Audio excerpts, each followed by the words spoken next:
crossing the United States to his native South Africa. Nolan continues to push barriers and inspire people to inspire themselves. And you could be next. Join Nolan's 7-day online groundbreaking program called Obstacles Make Me Stronger, aimed at teaching you how to overcome any obstacles you may face, break barriers, be innovative, and take control of your life. For more information, check out Obstacles Make Me Stronger, now on Udemy. Well, good morning, good afternoon, and good evening, wherever you are in the world, and welcome to Inspirational Journeys Through Life with Straight Talk with Nolan. My name is Nolan Pillay, and I am your host for today, and it's my pleasure and honor to welcome a fellow South African, an ex-South African, Mitasha Paku, to our show. Mitasha is a proudly South African mom of 7, now living in the UK in Oxford, and she's been always inspired by the tradition of baby massage and her desire to find a way to be more present and connected with her growing family.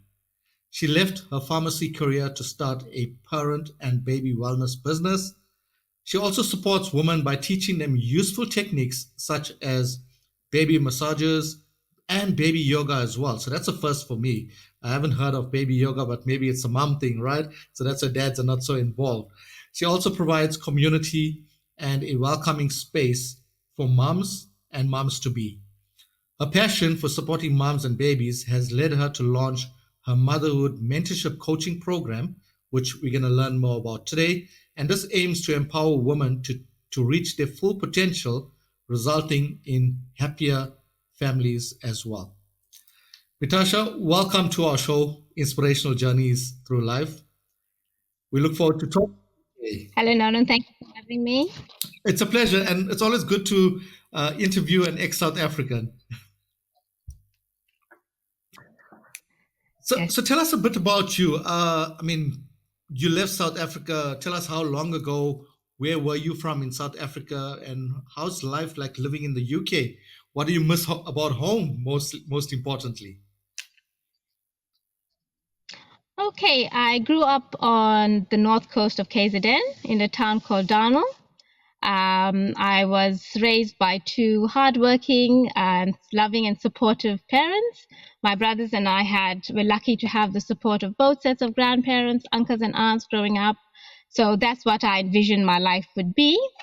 But fast forward to where I am today. I'm now raising 7 children in Oxfordshire in the UK, away from that family upbringing that I just assumed would be part of me.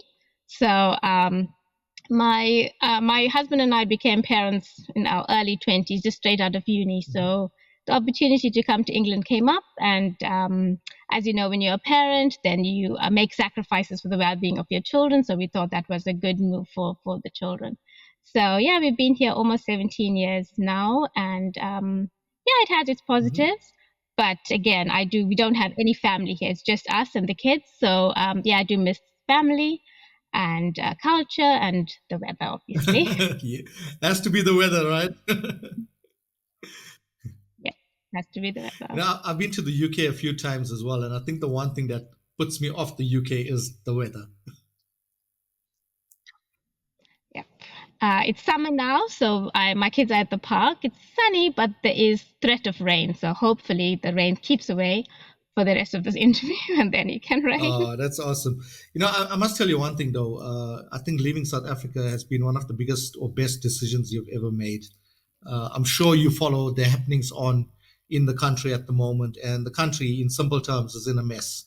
No doubt about it. When I say that to people say, how can you say that about your own country? Well, I'm not here to sugarcoat it. We are in a state where if we cannot fix this country in the next few years, I cannot, even visualize where we'll actually be. So good move on that. Okay, thank you. So I know you said you have 7 children as well, right? So how do you find the time to take care of your business firstly, and also to take care of 7 children? How old is the smallest and the eldest, by the way? My eldest turns 19 next week, and my youngest turned 2 months ago. Oh, wow. So pretty So, small. yeah, big range, lots going on, different dynamics. Yep. My eldest just completed first year at uni, so yeah, different dynamics. That is why that's inspired my motherhood mentorship, just so that to use my experiences to help other women through the different stages of motherhood. So um, yeah. So you wanted, the question was about balancing them. Yeah, I get this asked quite often, and I always saying I should have a smart answer for this, but the children are part of me, so I don't balance it. They grow with me, and I envision that my business is going to grow as they grow, because I started it mainly with them in mind, because I struggled with my pharmacy work, being present in all places. And like I said, we don't have any other family support, so it's just us. And I wanted to be present for their upbringing, and that's what brought me to find an alternate to making a living. And that's when I stumbled upon baby massage. So yeah, so basically, we're just growing together. They're very much part of the business. I used to take my youngest along with my classes when she was 5 weeks old. The older kids help me with reels, TikTok, proofreading. So, yeah, so I'm just hoping that this is my baby number 8. So, together, we're going to Yeah. grow the business, my baby number 8 and my 7 kids, and hoping that we are going to reach more moms and babies and make a Wow. difference. Well, I wouldn't say hoping. I think it's something that's quite important. I think it will manifest as well. You mentioned a very important word in what you were actually relating. You want to be present in your children's upbringing as well. And you and I'm sure we know a Yes. lot of people, a lot of friends, other family members as well, who tend not to be present when their children are growing up as well. So that's really bold, and I think it's something every single parent should know and should be taught, right? How to be present when their children are growing up. Yes, Yeah. I agree. So, how did that come about, though? How did you get into the mindset that you had to be there for your children? Where was that turning point? Well, I think it was when baby number 3 came along, and my elder two were going into childcare, after school clubs, etc., which I found I didn't like that we were working so hard and not being there for the kids. And then I started to look around, and I stumbled across baby massage, and I was like, hang on, this was something that I grew up with and I just took for granted. This baby massage, baby yoga, which I watched my nanny do with my cousins and my mum do with my eldest.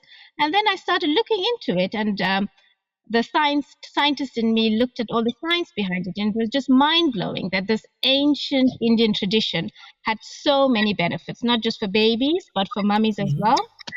And when you say about being present, it begins from the onset, from pregnancy, from how babies' brain connections are made, and that's all through this very simple act of massaging. It releases this hormone called oxytocin, which is a love hormone, which relaxes mummies, because in the early days our hormones are all over the place. It's just about bonding with the babies, and the more you do it, the more in touch you get, to understand what your baby's needs are. And often babies, we don't know what our baby needs. They're crying, we're giving them pacifiers, the latest gadgets. And to be honest, that's not what they need. They just need presence of their mother, most if you're lucky, or a primary caregiver, but mostly in the case it's the mother. So that's what I'm promoting. It's that simple act of spending time with our baby, touching them, speaking to them, eye contact. It helps with their mental development, etc. Because mental health has become quite a big issue amongst children these days, and we're trying to change that, bring about that change by encouraging mothers to bond with their babies from birth, and hopefully encourage those positive brain connections with babies. I like that, especially the connection piece as well, the connection and the bond to your child. I honestly believe Hmm. that if we can start installing that in parents and children from a very early age, then the chances of our children having mental wellness issues or going on to drugs and alcohol and stuff would be very slim, because you're creating this connection and they start learning from you as a parent as well. Uh, funny enough, At Sorry, carry on. No, I said that's exactly. It's really amazing that once if a person feels seen and heard and loved and nurtured, it's just they naturally begin to make positive choices because they feel that they belong. But sadly, that's not always the case, and some babies are born in situations where it's opposite, and then you find that addiction, crime, etc., happens amongst people who are not given that opportunity to be nurtured. Just it's just how we are as mammals. It's just a natural thing. So it's just something that it is really passionate about. I'm trying to get on this mission of encouraging mothers, fathers, primary caregivers to connect with their babies. Wow. There's a lot of scope for that. I like that. As you're speaking about the baby massages and stuff, being Indian as well, right? We both will relate to this. I remember when our kids were growing up as well, the grandparents are always there massaging this child. And at the end of the bath, I mean, it was the samrani, right? The smoke that they put onto the baby. Yeah. So do you do that as well? Or is that part of the teaching?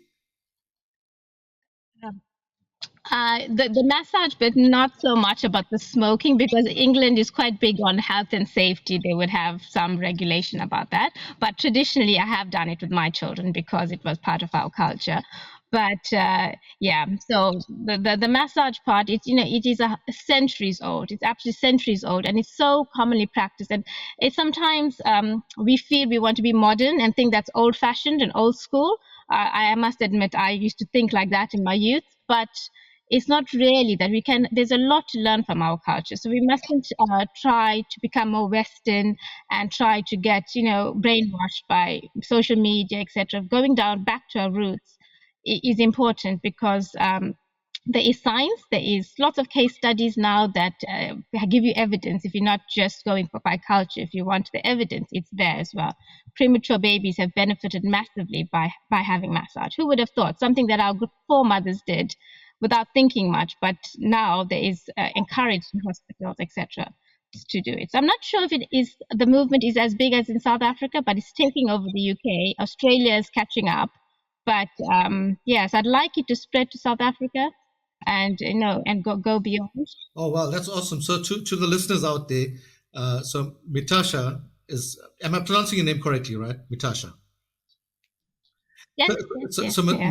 Mitasha teaches and she mentors you on how to do the baby massage plus the yoga classes for both the mom and the baby as well. So her wish is, being South African as well, is that this starts being rolled out into our country. I know the rest of the world listens to this podcast as well, but it will be nice to bring this back home as well. And I like what you said about, our parents unconsciously were practicing this all these years. They never knew that they could like kind of monetize it or take it into a business opportunity.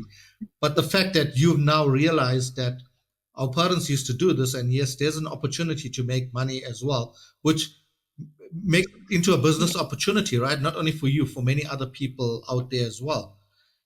I'm very interested to Yes. know what's different from the baby massage yoga class that you do to the other mom and baby classes out there.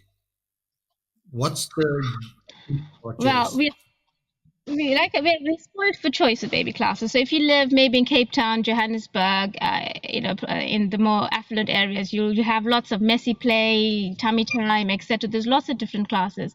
But I would say, like we've been talking about, a baby massage class is an important first class to attend because it teaches you about bonding. It's not fancy sensory play and music and stuff like that.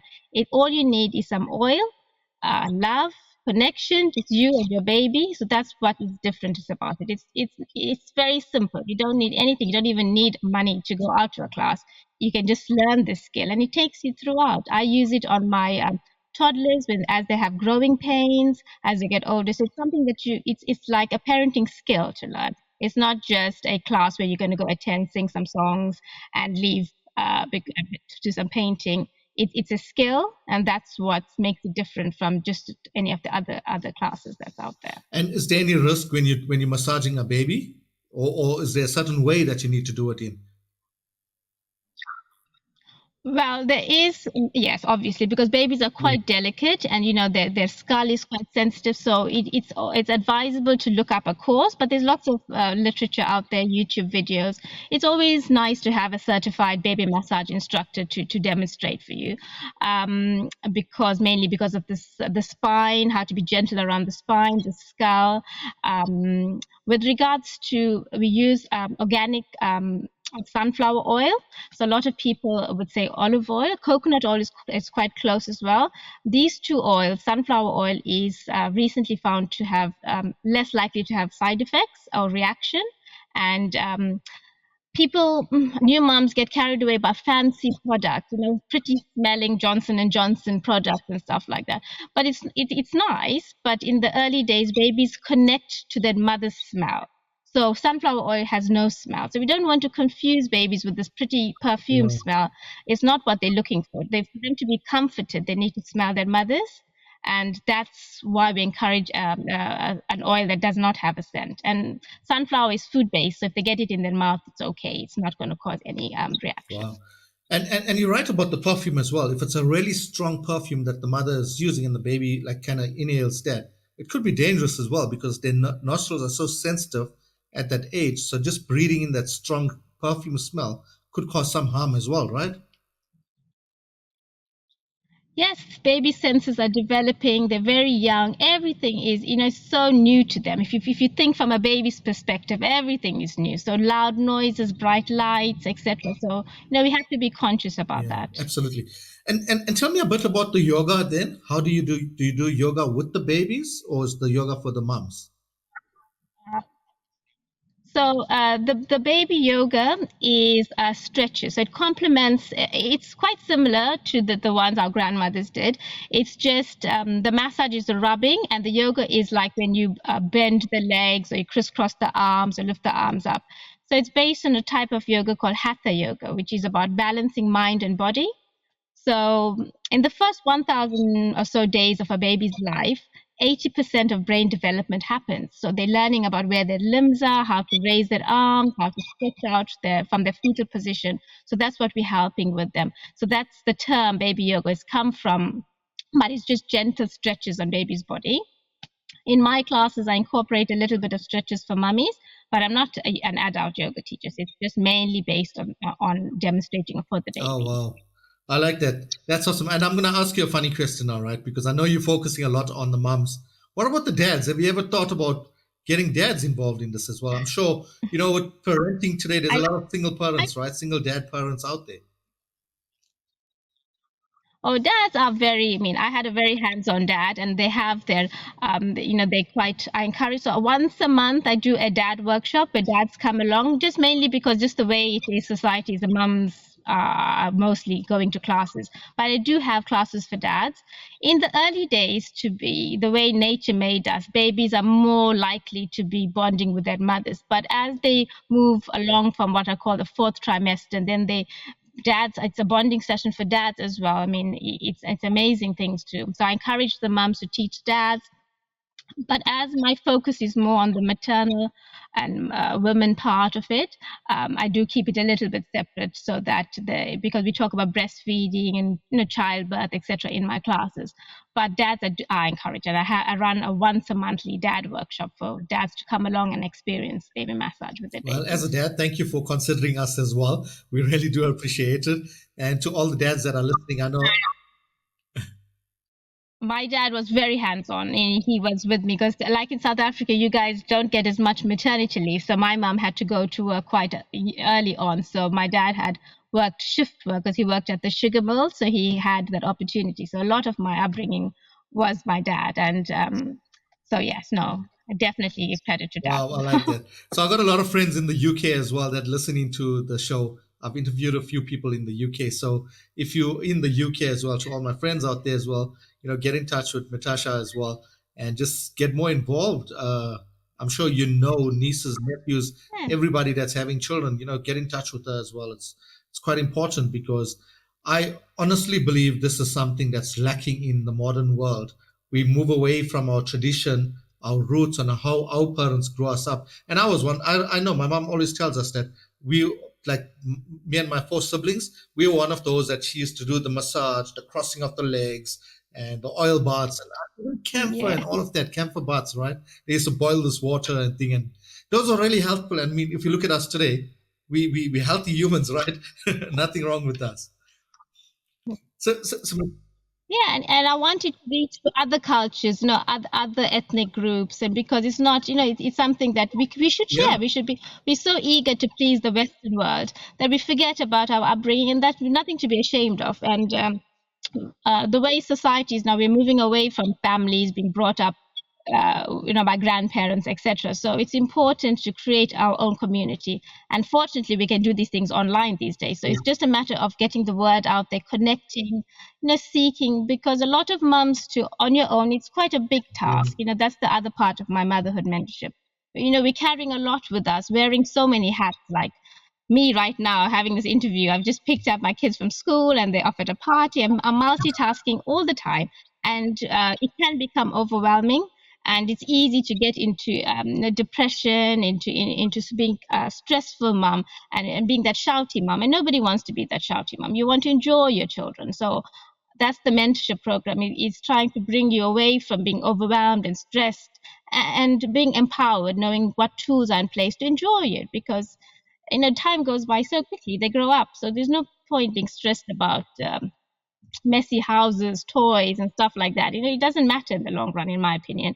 Is nurtured, happy little people. That's my, and mums need to know that we can't be everywhere all the time. We just need to prioritize um, what's important. So that's just Absolutely, and you do find in today's world a lot of the traditional stuff that we grew up with, or a lot of people grew up with, is becoming more and more westernized, and people are just changing the names and stuff. So why not go rather to the source? Because I mean, if you look at turmeric, for example, right?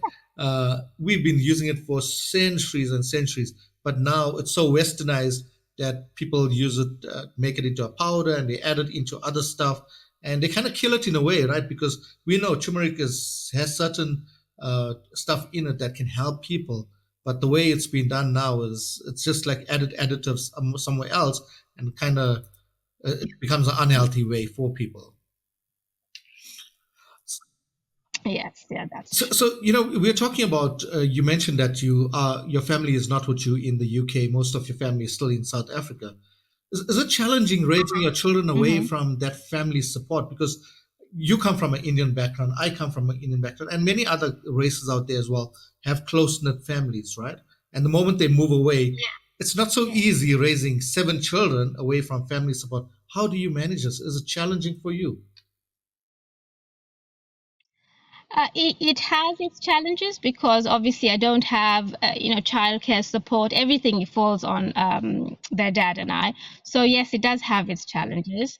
But like I said, it's taken me almost 2 decades. My eldest is 19 next week, to learn the tools and skills in place not to be that stressed out mom. So now that I'm in a better place of how to manage that, and create community with the women around us, it's given me my strength. So that's my mission now, is to give other women who are away from families the opportunity to create their own community. Because if you think about it, in the past, babies were raised in Mhm. communities. It took not just one Yeah. person. So yeah, so I'm trying to get back into these mother circles, into these groups, because although you may not have your family there, you can create community where you are. So that's the mission, that's the plan. And obviously it's nice having WhatsApp Mhm. calls, video calls now, so that we can easily keep in touch with family. At the beginning, when I moved to the UK, it was quite difficult, because I had my first child when I was 21. So it was just straight out of uni, and adapting to a new country and new culture, everything, with a little person to be responsible for, was quite overwhelming. So I did miss my parents a lot at that beginning. But I mean, I speak to them every day. My nanny has been quite my mentor. She's been quite a part of my mothering, where I got it from. So yeah, it's nice having that opportunity with online these days. Wow, and that's powerful. Creating these family support groups, like kind of home away from home kind of support groups as well. That's brilliant because growing up Yes. as well in close knit communities, you're right. It's not only our parents that were raising us; it was also the neighbors and the neighbors and the neighbors and stuff. And there was no way that Yeah. we could do any wrong, because if we did wrong when our parents weren't around, our neighbors had access to smack us, right? So that's how it was growing up. But I like that you've introduced this family support and building these groups as well. A lot of parents like yourself have moved away.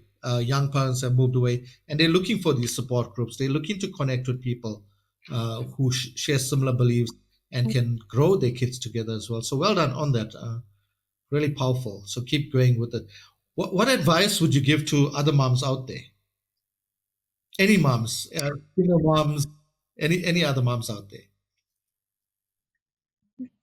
Well, one thing I'd say is that I know it might sound selfish, but it took me a while to learn this, is that it's important to practice self-love and self-care, because we tend as mothers to want to give and give and give to our partners, to our children, to our parents, to our home, and we put ourselves last, and then you realize that you can't give from an empty vessel.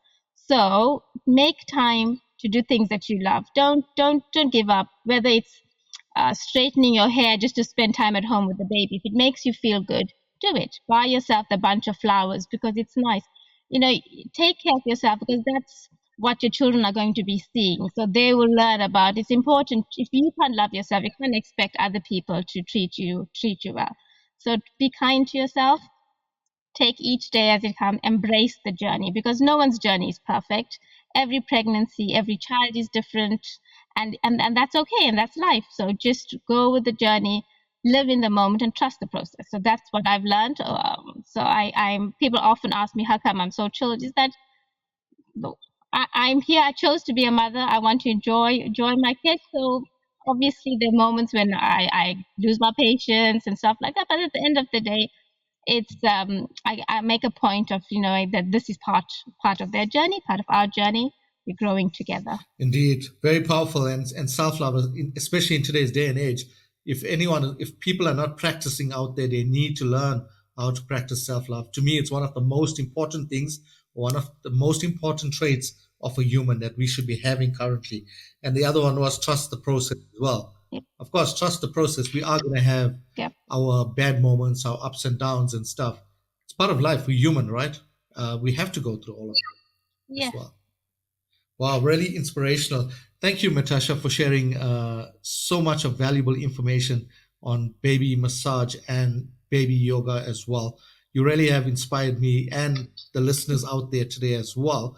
So tell us, any last tips for the listeners and the viewers, and also most importantly, how can they connect with you? How can they contact you?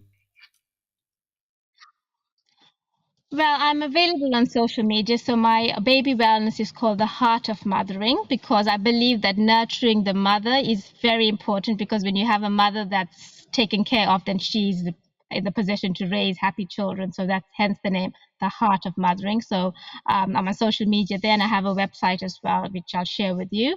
And my new mothership mentoring is a very fairly new, but that's just going to be one-to-one to discuss with women on their motherhood journey. So that's just focused mainly on mothers and the different challenges, whether it's going off to uni, dealing with a teenager or toddler. So there's different stages of parenting that I want to connect with and support people who need that. Wow. So yeah, and I'm hopefully going to want to launch a baby massage course, so that I can make get other people to learn how to become teachers. So there's not just me. So there's in South Africa. So there's other women who want to be present with their children, teach an amazing skill. So that's what I'm working on at the moment. So watch the space. So you'll be able to enroll in a course, learn how to teach baby massage, get qualified, and start up your own business, which works around your family. So that's my project. So it's in the works, but yeah. So look out for that. It'd be nice to have more teachers in the world to share, spread the love. I like that. Best wishes with that as well. I like that because you want to create this ripple effect so that you can touch more lives out there as well, and not just the ones that you are touching currently as well. So, really good idea. That's the only way you can only when you work together, you can reach much more people as well. So we will be sharing Metasha's details at the end of this podcast as well. So you will be able to go and have a look at her website. But Heart of Mothering, that's on Facebook, right? So people go onto Facebook, type in Yes, Heart it of is. Mothering, you would be able to have access to that. Yeah. And you can send her a message as well. Yes. Cool. Thank you so much, Mitasha. Really Yes. appreciate it. To everyone, thanks for listening to our show once again. If you like this content, and I'm sure you will be liking this content, please get in touch with Metasha, Paku, Heart of Mothering on Facebook, and we will share her details as well. This is going to be live on Apple Podcast, Spotify, Anchor FM, and on our YouTube channel as well, so you can watch the video. It will be released soon. So thank you so much, and we're grateful for your time. You're very welcome. And we'd like to just wish everyone a beautiful afternoon, evening, or a morning, wherever you are in the world, because this is a global show as well. So thank you so much, Mitasha. I really appreciate your time. Okay, thank you very much. Take care. Bye-bye.